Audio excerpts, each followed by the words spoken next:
আমরা তথ্য প্রযুক্তির যুগে বাস করছি। প্রতিনিয়ত আমাদের হাতের মুঠোয় এসে পৌঁছাচ্ছে বিশ্বের বিভিন্ন প্রান্তের খবরাখবর। কিন্তু দুঃখজনক বিষয় হলো, বর্তমান সময়ে দুই ধরনের খবর সবচেয়ে বেশি জনপ্রিয় হয়ে থাকে। এক, বানোয়াট খবর, আর দুই, মানুষের ব্যাপারে গুজব। মানুষের ঈমানের ফায়দা নিয়ে অনেকেই বানোয়াট কথা সমাজে ছড়িয়ে থাকেন। কোন রকমের হাদিস বা কোরআনের দলিল ছাড়া রাসূল সাল্লাল্লাহু আলাইহি ওয়াসাল্লাম থেকে শুরু করে বিভিন্ন সাহাবীদের নামে ছড়ানো হচ্ছে বানোয়াট কথা। কথার শেষে আবার যোগ করে দেয়া হচ্ছে, যে ব্যক্তি এই খবর 10 জনকে পৌঁছে দিবে তার জন্য জাহান্নামের আগুন হারাম হয়ে যাবে। এই ধরনের ভিত্তিহীন কথা যোগ করে মানুষকে নানা ধরনের বানোয়াট খবর ছড়িয়ে দিতে উদ্বুদ্ধ করা হচ্ছে।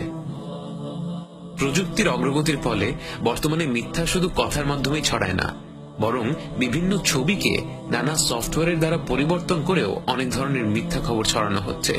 গরুর মাংসের টুকরোর মধ্যে আল্লাহ লেখা, বা শিশু জন্ম হয়েছে তার শরীরের কোনো অঙ্গে আল্লাহ লেখা অবস্থায়, বা রাসূল সাল্লাল্লাহু আলাইহি ওয়াসাল্লামের জামা, চুল, জুতো ইত্যাদি নানা ধরনের কথা বলে এমন কিছু ছবি সামাজিক মাধ্যমে ছড়ানো হচ্ছে যার না তো কোনো প্রমাণ রয়েছে আর না রয়েছে কোনো যুক্তি।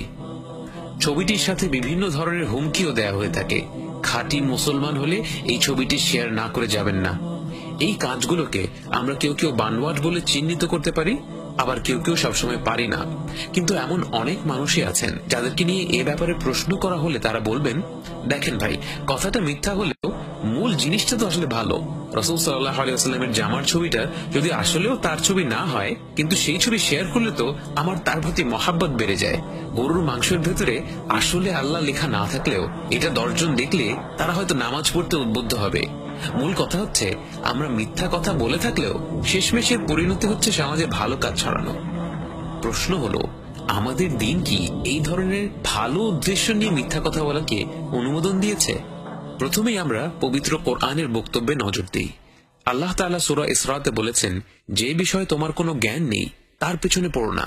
নিশ্চয়ই কান, চোখ ও অন্তঃকরণ এদের প্রত্যেকটি জিজ্ঞাসিত হবে। এবং সূরা হুজুরাতে আল্লাহ তাআলা বলেছেন, হে বিশ্বাসীগণ, তোমাদের কাছে যদি কোনো ফাসিক ব্যক্তি কোনো খবর নিয়ে আসে তার সত্যতা যাচাই করে নাও, যাতে অজ্ঞাতবশত তোমরা কোনো মানুষের ক্ষতি না করে ফেলো। অর্থাৎ কোরআন থেকে শিক্ষা নিলে আমরা বুঝতে পারবো যে একজন মুসলিম হিসেবে আমাদের অবশ্যই উচিত যে কোনো খবর সামনে পেলে তা যাচাই করে দেখা। কোরআনে কিন্তু আলাদা করে ভালো উদ্দেশ্য নিয়ে মিথ্যা কথা বলার কোনো অনুমতি দেওয়া হয়নি। এর কারণ হলো, আমাদের দিন দৃঢ়ভাবে সত্যের উপর গঠিত। এই দিনের আলো ছড়ানোর জন্য আমাদেরকে কোনো ধরনের মিথ্যার আশ্রয় নেওয়ার প্রয়োজন নেই। বিশেষ করে সামাজিক মাধ্যমে বিভিন্ন পেজ থেকে নানা ধরনের তথ্য আমাদের কাছে এসে পৌঁছায়। এই পেজগুলোর বেশিরভাগই কারা চালাচ্ছে, কি উদ্দেশ্যে চালাচ্ছে এ ব্যাপারে আমরা কিছুই জানি না। তাদের জ্ঞান সম্পর্কেও আমাদের কোনো ধারণা নেই। অতএব আমরা যে কোনো তথ্য শেয়ার করার আগে আমাদের বিশ্বস্ত কোনো মানুষের কাছ থেকে সেই তথ্যের সত্যতা যাচাই করে তারপর সেটা আরেকজনকে জানাবো। ওমর রাদিয়াল্লাহু আনহু বলেছিলেন, কোন ব্যক্তি মিথ্যাবাদী সাব্যস্ত হওয়ার জন্য এতটুকুই যথেষ্ট যে সে যা শুনে তাই নির্বিচারে বলে বেড়ায়। সুবহানাল্লাহ। এই কথাটি শুনলে মনে হয় যেন বর্তমান যুগের সামাজিক মাধ্যমের প্রেক্ষাপট মাথায় রেখেই কথাটা বলা হয়েছে। আমরা নিউজ ফিডে একটার পর একটা খবর পড়তে থাকি এবং খুব সহজেই কোনো চিন্তা ভাবনা না করেই তা শেয়ার করে থাকি।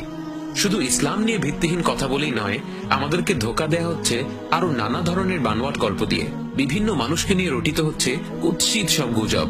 রসালো এই গল্পগুলো এমন ভাবে লেখা হয় যেন পাঠকেরা পড়ে মজা পায়। মজা পেয়ে যেন 7-5 না ভেবে তারা গল্পগুলো ছড়িয়ে দেয়।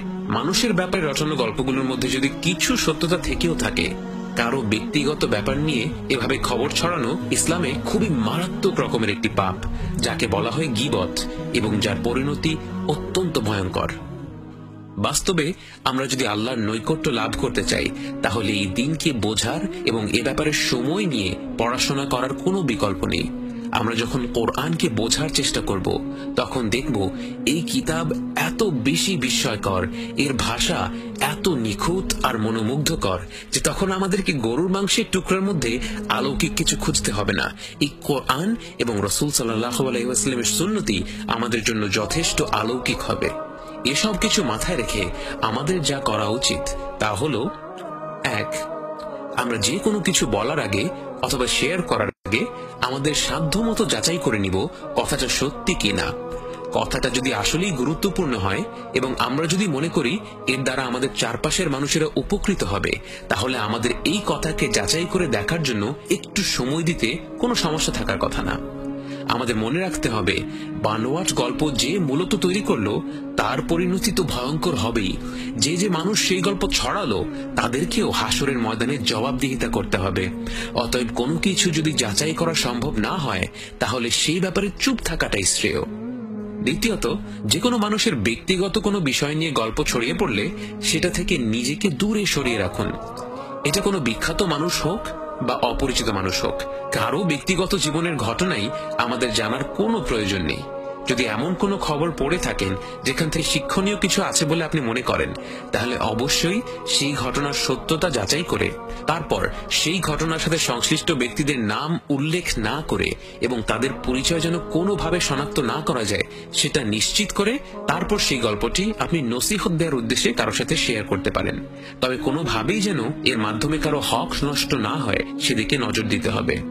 তৃতীয় পয়েন্ট এবং সবচেয়ে গুরুত্বপূর্ণ পয়েন্ট, আমরা যেন কোনোভাবেই কোনো অবস্থাতেই ভুল করেও রাসূল সাল্লাল্লাহু আলাইহি ওয়াসাল্লামের সম্পর্কে বানোয়াট কোনো তথ্য না ছড়াই। একজন সাধারণ ব্যক্তির ব্যাপারে বানোয়াট কথা বলাই একটি গুরুতর অপরাধ, কিন্তু রাসূল সাল্লাল্লাহু আলাইহি ওয়াসাল্লামের ব্যাপারে মিথ্যা বলা একটি অকল্পনীয় ভয়ঙ্কর রকমের পাপ। এবং এ ব্যাপারে স্বয়ং নবীজি সাল্লাল্লাহু আলাইহি ওয়াসাল্লামই আমাদের সতর্ক করে দিয়েছেন। বুখারীর হাদিসে বর্ণিত আছে, রাসূল সাল্লাল্লাহু আলাইহি ওয়াসাল্লাম বলেছেন, আমার ব্যাপারে মিথ্যা কথা বলা অন্য কারো ব্যাপারে মিথ্যা কথা বলার মতো না। যে ইচ্ছাকৃতভাবে আমার ব্যাপারে মিথ্যা বলবে সে যেন জাহান্নামে তার জায়গা করে নেয়। সত্য এবং মিথ্যার মিশ্রণে তৈরি অগণিত তথ্যের এই ডিজিটাল সমুদ্র যেন আমাদের ভাসিয়ে নিয়ে যাচ্ছে অজানা কোনো গন্তব্যে।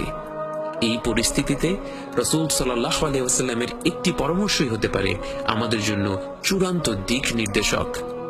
মান কানা ইউমিনু বিল্লাহি ওয়াল ইয়াউমিল আখির ফালইয়াকুল খায়রান আও লিয়াসমুত। যে আল্লাহ এবং শেষ দিবসে বিশ্বাস করে সে যেন ভালো কথা বলে অথবা চুপ থাকে।